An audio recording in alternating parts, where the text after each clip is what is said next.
সংবিধান সংশোধন করে দলীয় সরকারের অধীনে তারা নির্বাচনের নামে মহাপ্রহসনের নাটক মঞ্চস্থ করতে যাচ্ছে। এই নাটক এদেশের জনগণ মঞ্চস্থ করতে দেবে না। কোটি কোটি মানুষের ভোট ছিনতাই করে, কোটি কোটি মানুষের ভোটাধিকার হরণ করে একজন ব্যক্তির এক ভোট কেন্দ্রের নির্বাচন আগামী দিনে হতে দেওয়া হবে না ইনশাআল্লাহ।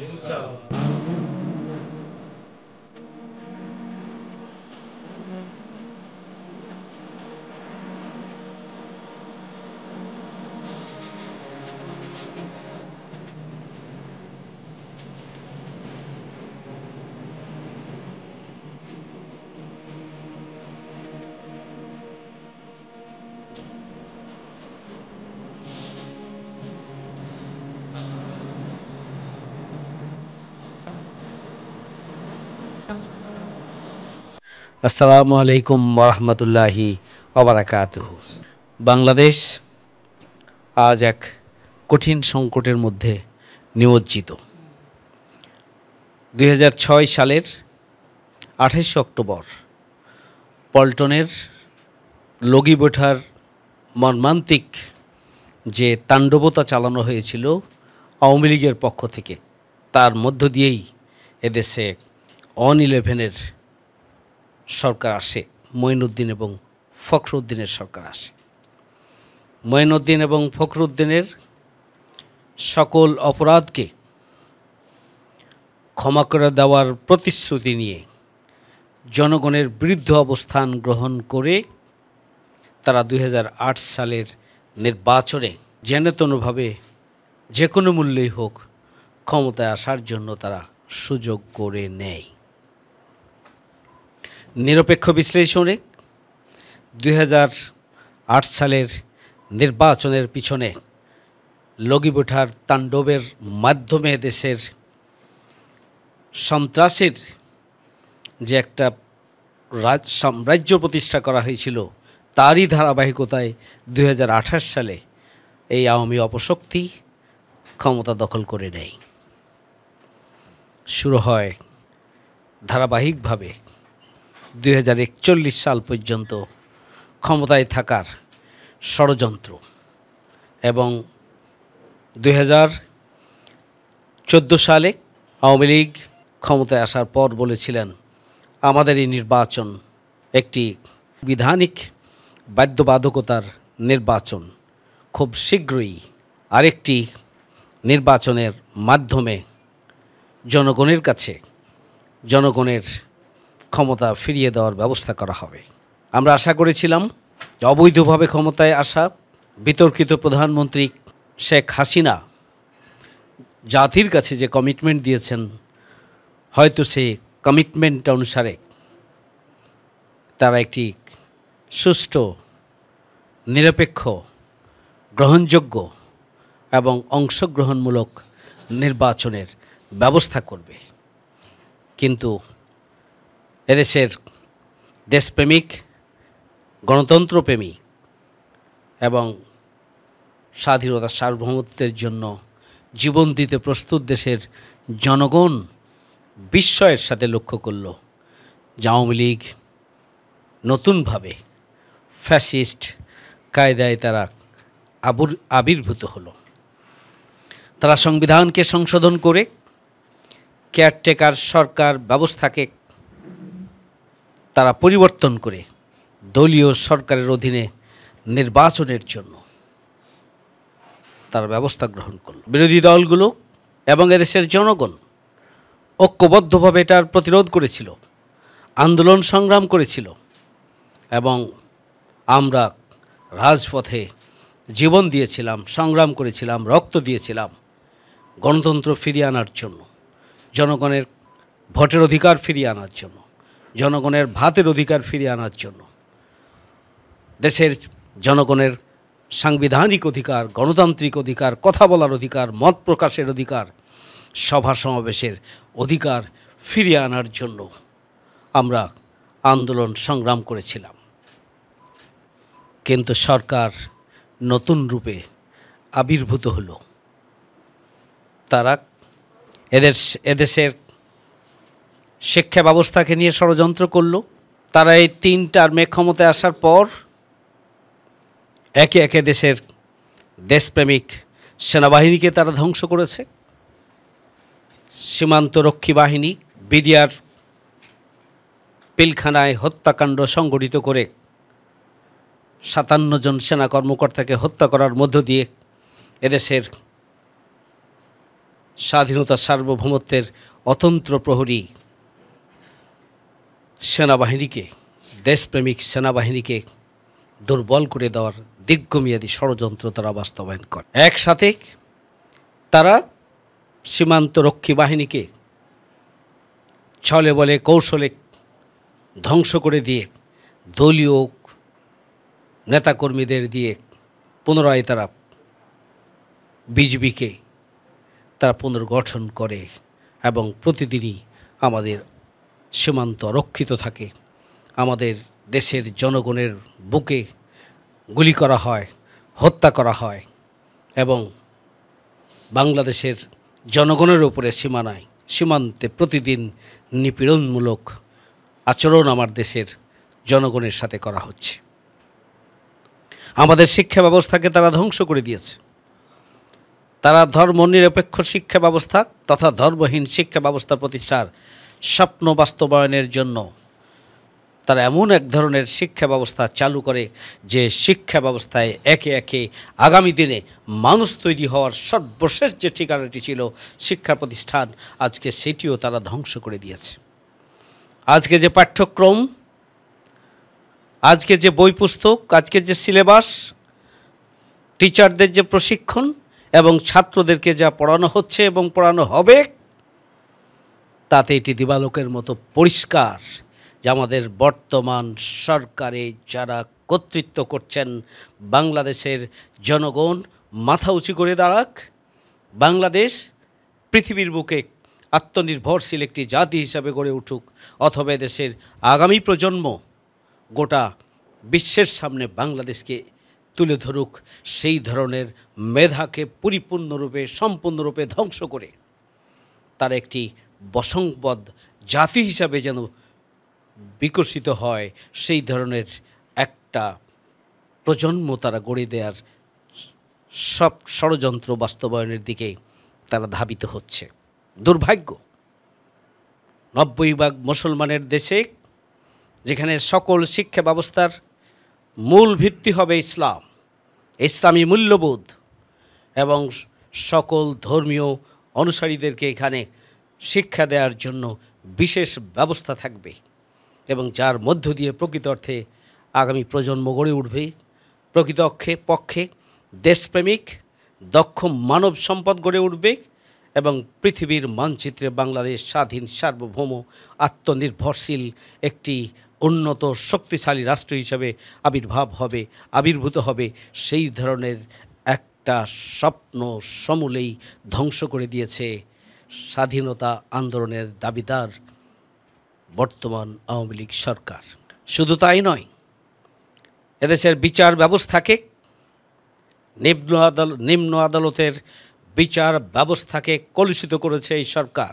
বিচার ব্যবস্থার স্বাধীনতার নামে প্রকৃত অর্থে বিচার ব্যবস্থাকে নিয়ন্ত্রণের জন্য এমন পদক্ষেপ গ্রহণ করেছে যে সরকারের নির্দেশনা এবং ফরমায়েশ অনুযায়ী নিম্ন আদালতে অন্যায়ভাবে রাজনৈতিক নেতা এবং কর্মীদের উপরে মামলা দিয়ে রাজনীতির মাঠকে ফাঁকা করে দিয়ে, নির্বাচনের মাঠকে ফাঁকা করে দিয়ে তারা আগামী দিনে ফাঁকা মাঠে গোল দিতে চায়।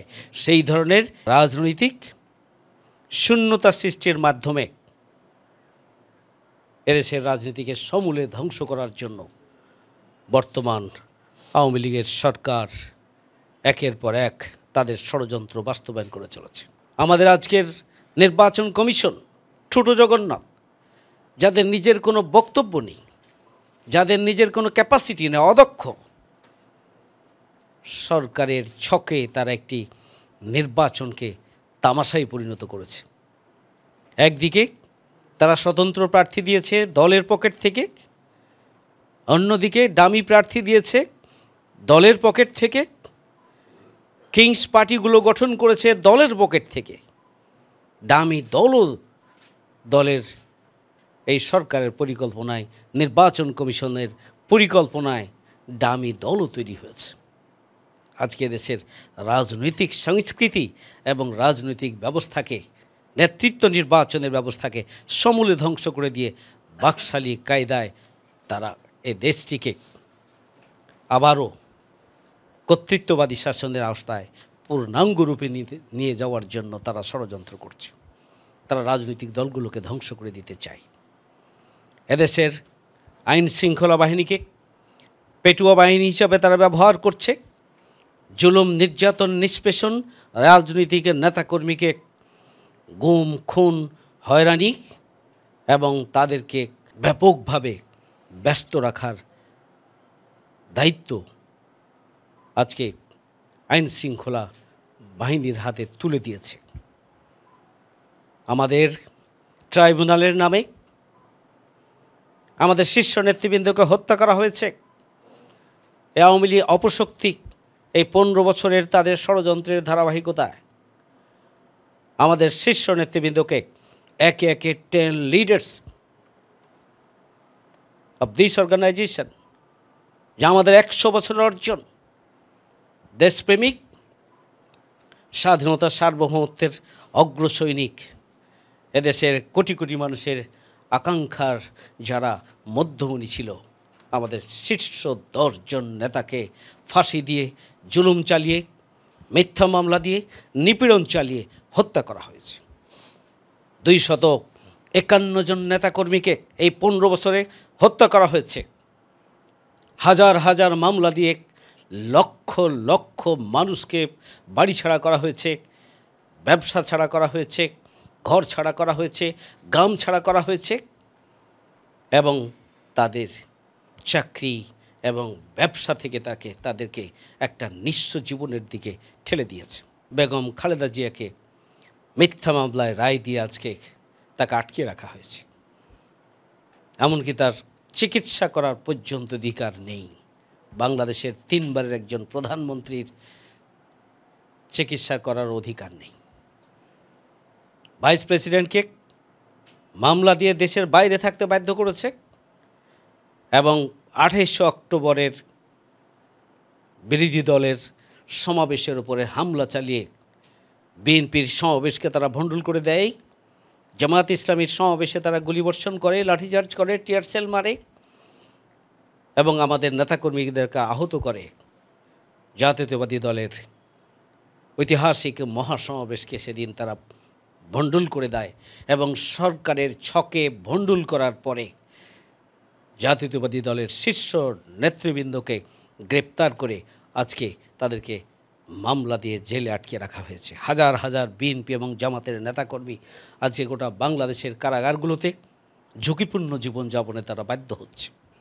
কারাগারে 4-5 গুণ তারা তাদের যে ক্যাপাসিটি কারাগারগুলো তার চাইতে 5 গুণ আজকে কারাবন্দী কারাগারগুলোতে রয়েছে। সেখানে বসবাসের কোনো, থাকার কোনো স্বাভাবিক ব্যবস্থা নেই। গোটা বাংলাদেশ বৃহত্তর কারাগারে পরিণত হয়েছে। আমাদের গণতান্ত্রিক অধিকার হচ্ছে সভা সমাবেশ, কথা বলার অধিকার। আমাদেরকে 15 বছরে সভা সমাবেশ এবং কথা বলার অধিকার থেকে, সাংবিধানিক অধিকার থেকে, গণতান্ত্রিক অধিকার থেকে আমাদেরকে বঞ্চিত করা হয়েছে, মানবাধিকার থেকে বঞ্চিত করা হয়েছে। 28 অক্টোবরের পর থেকে বিএনপিকেও সভা সমাবেশ করতে দেওয়া হচ্ছে না। সংগ্রামী ভাই বন্ধুগণ, এই ধরনের একটি বিভীষিকাময় রাজনৈতিক পরিস্থিতি তৈরি করে সরকার পরিকল্পিতভাবে তাদের নির্ধারিত ছকে আবারও 2024 সালের 7ই জানুয়ারির নির্বাচনী মহানাটক তারা মঞ্চস্থ করতে যাচ্ছে। অলরেডি সিদ্ধান্ত হয়ে গিয়েছে কাকে কোথায় বিজয়ী ঘোষণা করে আগামী দিনে কিভাবে তারা সরকার পরিচালনা করবে, সেই দুঃস্বপ্ন বাস্তবায়নের দিকে বর্তমান সরকার এগিয়ে যাচ্ছে। এদেশের দেশপ্রেমিক জনগণ বেঁচে থাকতে এভাবে একটি দেশকে লুট করে নিয়ে যাবে, এভাবে একটি দেশকে একটা বাকশালী কায়দায়, স্বৈরাচারী কায়দায়, ফ্যাসিস্ট কায়দায়, এক নায়কতান্ত্রিক কায়দায় নিজেদের মতো যা ইচ্ছা তাই করবে, জনমতকে পদদলিত করে, এটি দেশের মানুষ আর মেনে নিতে চায় না। বাংলাদেশ জামায়াত ইসলামী এবং বিরোধী রাজনৈতিক দলগুলো, এদেশের অধিকাংশ জনগোষ্ঠী আজকে ঐক্যবদ্ধ হয়েছে। সংগ্রামী ভাই ও বন্ধুগণ, শুধুমাত্র জনগণের রক্তচোষা উচ্ছিষ্ট ভোগীরাই আজকে আওয়ামী লীগের কিছুমাত্র কর্মী সমর্থক ছাড়া বিবেকবান আওয়ামী লীগের অনেক কর্মীরাই আজকে আওয়ামী লীগের প্রতি হতাশ হয়েছে। যে দেশ, যে দল এদেশের স্বাধীনতার তারা প্রধান গৌরব অর্জনকারী বলে দাবি করে, সেই দলের হাতেই 50 বছরের ব্যবধানে যারা 25 বছর ক্ষমতায় থাকার সুযোগ হয়েছে, সেই দলের হাতেই আজকের গণতন্ত্র পরিপূর্ণরূপে হরণ হয়ে গিয়েছে, বাক স্বাধীনতা হরণ হয়ে গিয়েছে, মানুষের কথা বলার অধিকার হরণ হয়ে গিয়েছে এবং এদেশে একটি নতুন ফর্মে বাকশাল প্রতিষ্ঠিত হয়েছে। এটি যখন চিন্তা করে বিবেকবান আওয়ামী লীগের অনেক কর্মী আওয়ামী লীগের প্রতি তারা বীতশ্রদ্ধ হয়ে উঠছে। এভাবেই আওয়ামী লীগ নিজেদের পায়ে নিজেরা কুড়াল মারছে। আজকের আওয়ামী লীগ যে জায়গায় গিয়েছে, তাদের জনগণের সমর্থনে ক্ষমতায় যাওয়ার কোনো সুযোগ নেই, যার জন্য কেয়ারটেকার সরকার ব্যবস্থাকে তারাই বাতিল করেছে এবং বাতিল করে সংবিধান সংশোধন করে দলীয় সরকারের অধীনে তারা নির্বাচনের নামে মহাপ্রহসনের নাটক মঞ্চস্থ করতে যাচ্ছে। এই নাটক এদেশের জনগণ মঞ্চস্থ করতে দেবে না। বাংলাদেশ জামায়াত ইসলামী পক্ষ থেকে প্রেস রিলিজের মাধ্যমে গতকালকে কর্মসূচি ঘোষণা করা হয়েছে। আজকে 21শে ডিসেম্বর, 22শে ডিসেম্বর এবং 23শে ডিসেম্বর গণসংযোগ কর্মসূচি থাকবে। এই গণসংযোগ কর্মসূচিতে আমরা লিফলেট বিতরণ করব রাজধানী ঢাকা সহ সারা দেশে ইনশাআল্লাহ। আজকে 21 তারিখে আমিরে জামাতের পক্ষ থেকে কেন্দ্রীয় সংগঠনের উদ্যোগে প্রেস কনফারেন্সের মাধ্যমে, সংবাদ সম্মেলনের মাধ্যমে গোটা জাতিকে আমিরে জামাতের পক্ষ থেকে আহ্বান জানানো হয়েছে, প্রহসনের নির্বাচন বর্জন করুন। এদেশের জনগণকে আহ্বান জানানো হয়েছে, ভোটদান থেকে বিরত থাকুন। এদেশের জনগণকে আহ্বান জানানো হয়েছে, প্রহসনের নির্বাচনের বিরুদ্ধে নিজ নিজ অবস্থান থেকে প্রতিরোধ গড়ে তুলুন। বাংলাদেশ জামায়াত ইসলামীর কেন্দ্রীয় সংগঠনের পক্ষ থেকে আহ্বান জানানো হয়েছে, আওয়ামী লীগ ও প্রশাসনের যে কোনো চাপ, হুমকি, ধুমকি সব কিছুকে অগ্রাহ্য করে নিজেরা ভোটদান থেকে বিরত থাকুন এবং অন্যদেরকেও ভোটদান থেকে বিরত রাখার জন্য আপনি ভূমিকা পালন করুন। আসুন আমরা আওয়ামী লীগ এবং প্রশাসনের রক্তচক্ষুকে উপেক্ষা করে আমরা আমাদের অধিকার আদায়ের লড়াইয়ের ময়দানে আমরা আমাদের অব্যাহত তৎপরতা আমরা পরিচালনা করি এবং সেক্ষেত্রে আমাদেরকে নিরলসভাবে ভূমিকা পালন করতে হবে। আগামী দিনে গণ আন্দোলনই একমাত্র সমাধান। আসুন আমরা আগামী দিনে জনগণকে সাথে নিয়ে আমাদের ভোটাধিকার নিশ্চিত করি, আমাদের গণতন্ত্রকে পুনরুদ্ধার করি এবং আগামী দিনে জনগণের সরকার প্রতিষ্ঠার জন্য একটি পরিবেশ তৈরি করে কেয়ারটেকার সরকারের অধীনে নির্বাচনের জন্য আমরা বর্তমানে ফ্যাসিস্ট সরকারকে বাধ্য করি। সেই জন্য ঢাকাবাসী সহ সর্বস্তরের জনগণের প্রতি আহ্বান জানিয়ে আজকের এই সমাবেশের এখানেই সমাপ্তি ঘোষণা করছি।